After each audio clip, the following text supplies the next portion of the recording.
Hello and welcome to episode 22 of the Footy with Fletch podcast. I'm Fletch Fraser and today's guest is former Carlton key forward Patrick Kerr. Hello, Pat. How are you today? I'm well, Fletch. How are you? I'm really well, thank you. Thanks for joining me today. Thank you, mate. It's a privilege to get the opportunity to have a chat with yourself. It will be great to talk to you as well. Now, of course, you supported Carlton during your childhood. What was it like to also be drafted to the team that you supported, but that also your grandfather played for?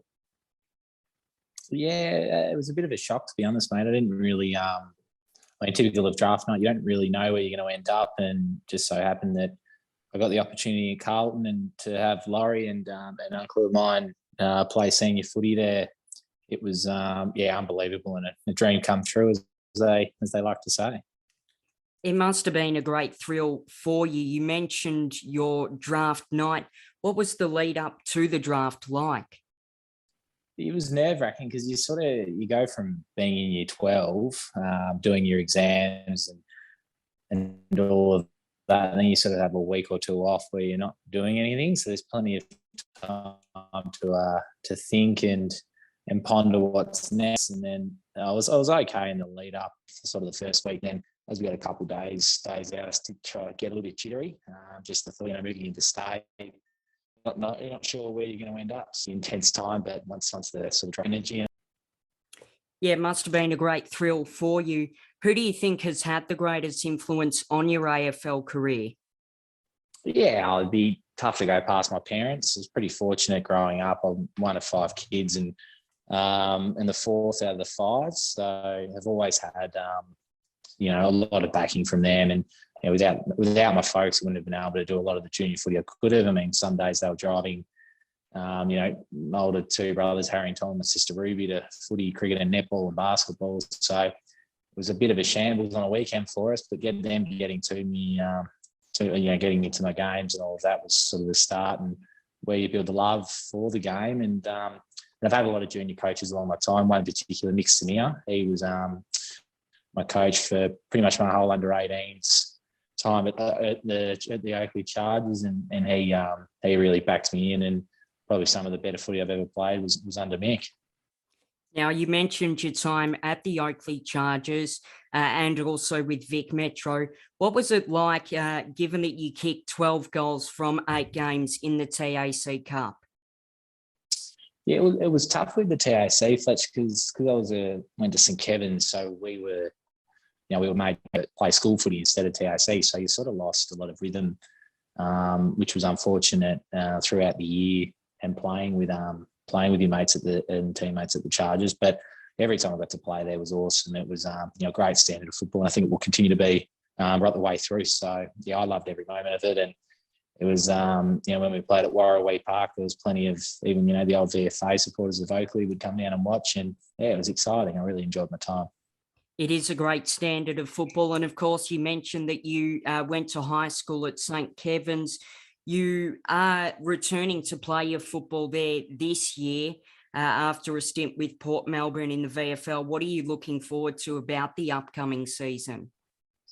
Yeah, absolutely. We'll probably first and foremost get to play my brother Tom. So I have played a little bit of junior footy with him. It would be 10, 12 years ago now at Glen Iris, and get the opportunity to play with him will be a lot of fun, and also my schoolmates as well. Got a handful of them in a team, and mates in the year levels above and below. So majority of the team are past schoolboys as well. So it's almost like being back at school playing. So there's that camaraderie and mateship and the desire to win and go far into finals that I'm really looking forward to. It should be a great season for you and the St Kevin's boys.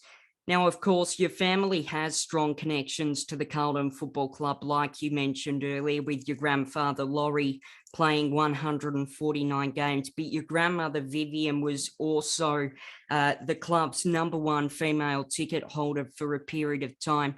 What was it like to have both your grandparents so heavily involved with the football club?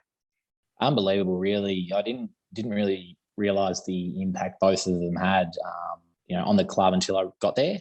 You'd walk around, in particular with Laurie, with getting having an involvement in getting Ron Barrassi in his playing days, and all of that, and Viv on with the off field being that number one ticket holder. It was a pretty profound impact that a lot of people, not particularly my age, but a lot older, really understood properly, and then passing on that information to me, it sort of it hit home a bit when you start to think about it, and such an involvement and impact that these people had. Yeah, you are great to have such a family that's immersed in football. Now, your grandfather was involved in luring Ron Barrassi to be the senior coach at Carlton. Do your family still talk about that to this day? Absolutely, we do. Every time we see Ron pop up on the TV, and even after seeing when Melbourne won the premiership and got to see Ron celebrating, it was we do always talk about it, and got a lot of old scrapbooks, I suppose, of Laurie and his time at Carlton that get to read up on, and just it sort of reminds you of the past history of the game, and how such things occurred and shaped AFL history for what it is today. It definitely did shape the Carlton Football Club into the powerhouse that it is today. Now, you played your first AFL match against Melbourne, round 9 of the 2018 season at the MCG. What was it like to debut during this match, given that the result unfortunately did not go in Carlton's favour with the 109-point loss? You didn't need to remind me of the result, Fletch, but it was unbelievable. Getting to play on the MCG was dream come true. I think a lot of kids do the Oz kick and dream about playing, but the fact you can actually go out there and do it in the jumper you supported, the club you supported on the big stage was it was crazy. I mean, the result wasn't great. Obviously, the day itself, it goes very, the build up and the pressure you almost just put on yourself, to perform, makes it all a bit of a hectic one. But then once you can reflect on it, the result's the result. But it's you give yourself a pat on the back, I suppose, because you get there in the end and get a taste of AFL footy, and that's when you can really drive yourself to want to get more of it. It was an unfortunate match for you in the Blues. I was at that game and I was just sitting there like, goodness, what's going on here? But of course, you were coached by Brendan Bolton during your time. What was it like to be coached by Brendan? Yeah, I had a full respect for Bolts. I mean, he probably came into a tough spot when coming to Carlton. I mean, we had such a big turnover in list and age. The age group was so young. Wouldn't have made life easy for him. And I think, over time it gets hard. And unfortunately, when the team's not going well, there's always got to be someone to blame. And I suppose that's when they point to the coach, as they do, with these types of things. But I think the way that Bolt's been able to hand himself post that, going back to the Hawks, and then now in the role that he is at Collingwood, I think it shows his knowledge of the game and the way people respect him in terms of getting back to a high class position, and again another powerhouse in Collingwood. So I did really appreciate Bolts. It was just unfortunate how it did end for him. Yeah, like you did mention, it was unfortunate how it ended for him. Now, you played 4 AFL games and kicked 2 goals. Was there a particular highlight during your time? Yeah, absolutely there was. It's hard not to have highlights in such a short and distinguished career, Fletch. But there's a couple. I mean, kicking my first goal against Geelong, that was unbelievable, and giving the crowd a bit of curry on the way home. And then I was actually living at the time. Not living at the time, but my best mate at the club was Liam Jones, and against Sydney in the Dreamtime game on the Friday night up there. He hit me on the left hit and went back and slotted the first goal of the game. And to have, played in that game, it was so the dream time, and in the Indigenous jumper, it was an unbelievable experience and one I'll never forget. And those small things, but it was an amazing feeling and amazing experience that I still treasure to the day. Yeah, you are very lucky to be able to play AFL football. A lot of people dream of that opportunity. Now, you wore the number 36 during your time at the Blues, and you would have had your locker next to Ed Curnow, who wore the number 35. What was it like to be so close to Ed Curnow in the locker room, given that he is such a funny character? Yeah, you got the funny part, right? He's a great bloke, Ed. I think he's a people's person, Ed. He's always there for you and always willing to have a chat. And I actually saw a little snippet of Simo talking about Ed when he got his life membership yesterday and saying, you look forward to going to the club to see people like Ed because you walk in and he's always happy, he's always upbeat, you're always smiling and you feel better about yourself when you hang around him. So I was really, really pleased to see Ed get the life membership. And it was very good to me in my early days, particularly that first year when you're still learning about, how to actually prepare yourself properly and get fit. And I learned a lot off Ed. And, and it was, as I said, really, really happy for him that he got to get the life membership. It was very thoroughly deserved for someone who worked so hard to get the position he is today. Yeah, it is a great achievement for Ed. Of course, you would have trained alongside his brother, Charlie Curnow, given that you were both key forwards. What was it like to work with some of those key forwards in the Carlton forward line during your time?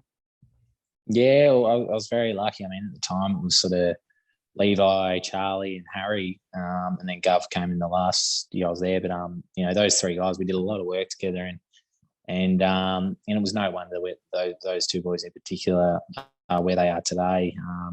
They're pretty special talents. I know Harry got the rewards last year in winning the Coleman, and Charlie's just getting himself right again post injury. So no, they were very, very impressive to be around, and hopefully they can gel together and kick some snags this year for the team. They are two great forwards, as you were as well during your career. Did you have a particular routine when you were kicking a set shot on goal? Oh, mate, I was pretty basic. I didn't like going straying on arcs or anything. I sort of went back at it sort of 12 to 15 steps, depending on how far I was there. My theory was it doesn't matter how far you're at, just try and kick it 50 metres. And I was pretty lucky I could kick the ball a fair way. But, just simple, mate. I think when you overcomplicate and do the stepping or flip the ball around, that's when you leave yourself open for error. So it was pretty. I'm a simple things, mate. So it was an easy thing for me to do, and something Dad taught me at a young age was keep it simple. The result will take care of itself. That is great advice there from your father. Now, you unfortunately suffered some shoulder injuries throughout your football playing days. Was this the most difficult time of your playing career, suffering those injuries? Yeah, look, it's never easy being injured because you can't have any input, particularly on the field as a player. You feel like you're almost letting your team down, and if you have got a healthy list too, there might be only two or three of you that are injured and out in the rehab room together. So it's a pretty, you do go through ups and downs, but I suppose you've got to look at the positive side. If you do get injured, you can only, rebuild yourself, obviously where you're injured, but also in other areas. So you almost got to take it in your stride and look for the positives. That's always what I do, just look for the positives and how you can get better and know when you come back, you'll be, good to go and in a better place than where you were when you did get injured. It is a great message there about injuries from you. Now, if the opportunity to play AFL footy again arose, would you be interested in taking that opportunity up? I've never really thought about it too closely, to be honest, mate. I mean, it's the last 2 years we've had. I mean, I haven't really had a chance to properly play footy. I mean, like 2020, there was, I don't know, a handful of games played. If you're in the VFL or, playing amateurs, and then last year in the VFL, there was, again, probably a handful games as well. So I haven't sort of put my mind to it too much. I was pretty happy with, where I am at the moment, doing real estate, which I'm really passionate about, and being able to look to life ahead. I know I'm still young, but I'm sort of in a place now where I'm really happy and striving to succeed in different ways in the future. Now, you mentioned that you have been working in real estate. Is that sort of what has kept you going post-football, and does it give you the same sort of thrill that football did provide you?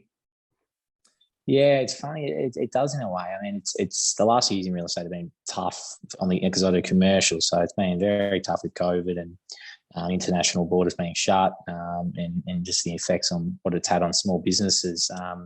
And it does. I mean, doing a deal, I suppose, is like when you're a game of footy, you got to work bloody hard to get it done. There's no easy free kicks or anything. So, it's pleasing to. I'm very happy to be doing it now and working with the team I am.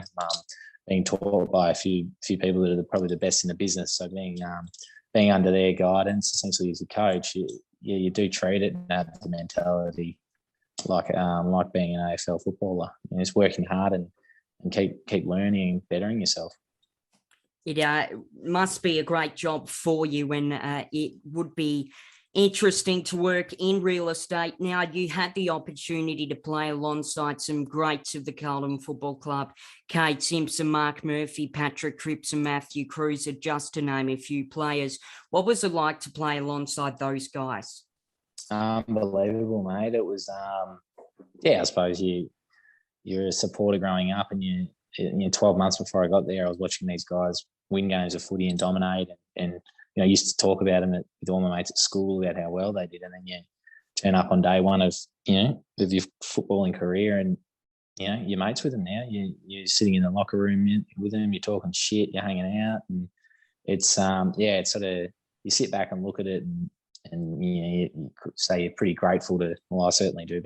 I'm pretty grateful to have played with them, particularly sort of Murph, Cruiser, and Simo, because watched them for 10, 12 years as a youngster. I know Cripper's doing what he's doing now, but those three in particular, it was it was a pretty unbelievable experience, and very, very grateful to have experienced playing with them, those three.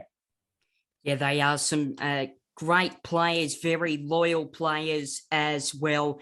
Now, what is something that not many people know about you? Oh, it's a good question, mate. I'm pretty good at cracking a bullwhip. That's something that people might not know. There's a little bit on social media that went around a few years ago, but I like to do it with my top off when I was a little bit fitter and a bit lighter than what I am now, mate. But no, there's not much that people don't know. I'm a bit of an open book and talk to people about anything. So very pretty straight down the line in that regard, mate. That is an interesting interest that not many people know about you. Now, of course, you played with Port Melbourne last year in the VFL. What was it like to play with the Borough? Mate, I loved my time there. It was fantastic. I always wanted to do VFL after AFL had finished. It was always my ambition to do so.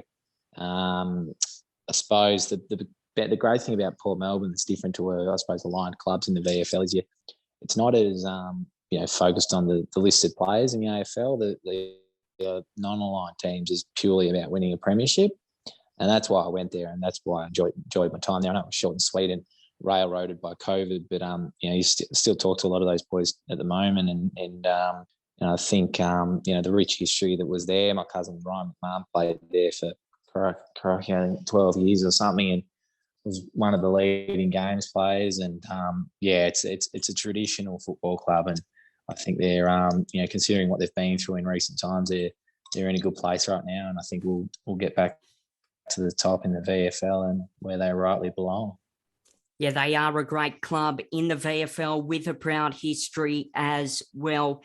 Now, what do you think are some of the positives that came from all of the efforts that you put in to get that first AFL match? And did those efforts and that determination help you outside of AFL footy? Absolutely, mate. I think the way I look at it now is you sacrifice a lot as a footy player, which, I mean, a lot of people might not see it. You've got to monitor what you eat. You can't go out and get on the piss every weekend. You've got to actually be pretty rigid. You got to go to bed early to make sure you're mentally and physically right. And I suppose that discipline and having a good routine is what I learned most. And working hard, the harder you work, the more reward you're going to get. And that's what I applied to what I'm doing now. I mean, it's in a way, it's they just call it a 9-to-5 job, but you really succeed when you put the work in and probably work later on those days. And doing that, it's early days in the real estate caper, but I know if I keep putting in the effort, it'll pay off. It is a great message there that you have provided to our listeners. So, given that you have been an AFL footballer, it must have been quite demanding at times to have the preparation and the trainings and all of the media scrutiny. What do you think it's like being involved in AFL football for people that aren't within the four walls of a club? Yeah, it's high pressure. There's always pressure on because your best mate who you could be with at the club, you could be fighting for position. So it does get a little bit tough at times. So when the pressure is always high, there's always a little bit of anxiety around in the lead up to games and selection and all of that. And I think having done all that and witnessed it, it's AFL players, a lot of them are mentally, physically, fit as anyone. I think it's probably the hardest game in the world. I mean, it's on the biggest ground. You can play 360 degrees, and it's the longest. So I think the way that a lot of the players handle themselves on and off the field. I mean, the supporters always see what's on the field, but what a lot of them do behind the scenes and getting themselves right and looking after themselves and sometimes a lot of them do degrees and have a part-time or do a day a week workplace. And there's some pretty impressive individuals and a lot of smart people out of the players in the industry. And I think there's a lot that a lot of the supporters want to see them do well and win the flag, and that's the aim. But when you can see one of them succeed outside of that, I think that's when you can look at them and go that they've succeeded in life on and off the field. And that's what I think that's what a lot of players these days are striving to do. And I think a lot of the people on the outside probably don't get a glimpse of as much as what's happening on the field.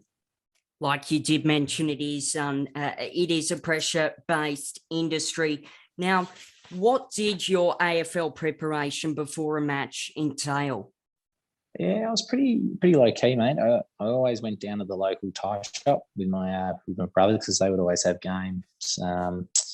The start usually on a Saturday at 2:00, pretty standard. So we'd go down and just have some little chicken fried rice or something like that and get plenty of carbs in. And then I'd have a bit of a sleep and wake up, go for a little walk to the coffee shop, get a coffee, have some brekkie, and I was into it, mate. It was pretty basic. I didn't usually wear myself up too much pre-game because you'd get to the game fried and you'd probably have a bit of a fizzer. But I was pretty simple, mate. It was just about eating and drinking enough because I was a bit of a cramper, so I'd have to load up on the electrolytes and the water and make sure I was I was cherry ripe, but hadn't played the game in my head before I got to the ground.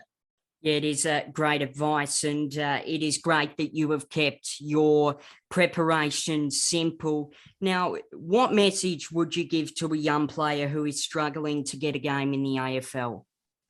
Yeah, I think something I really did hard was lean on the guys who are succeeding in your position. So when I was there in the second year in particular, Levi and these guys were going really well, and I sort of always went to them for advice, tried to get better, and playing good footy and you're still not getting picked. You can get down and the dumps and crack the shits a bit, but that's when it'll affect your performance. So you've always just got to have a look on the positive side and just know that one more good performance could put you in good stead for quite a long time. So just keeping your head grounded and always trying to do things better and not look at being in the club as the only time you can be there. Doing extras after hours and before training, after training is when you're going to succeed, and it'll pay off in the long run. Looking on the bright side is some great advice there. Now, what would have been the greatest moment outside of playing on the football field? Would it have been out on the training track with some of the other players, that sort of thing? Yeah, it was.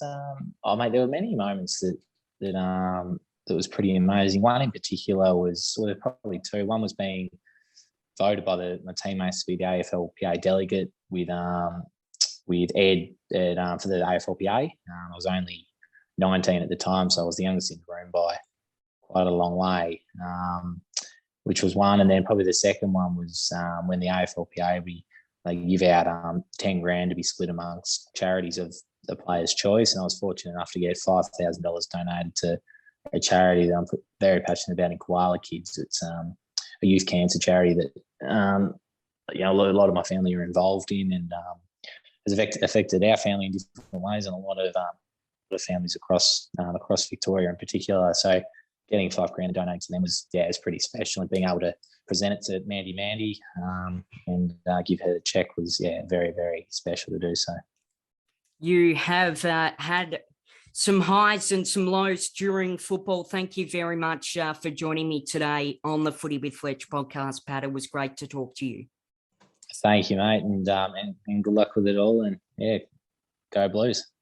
Thank you very much. Go Blues, like you mentioned.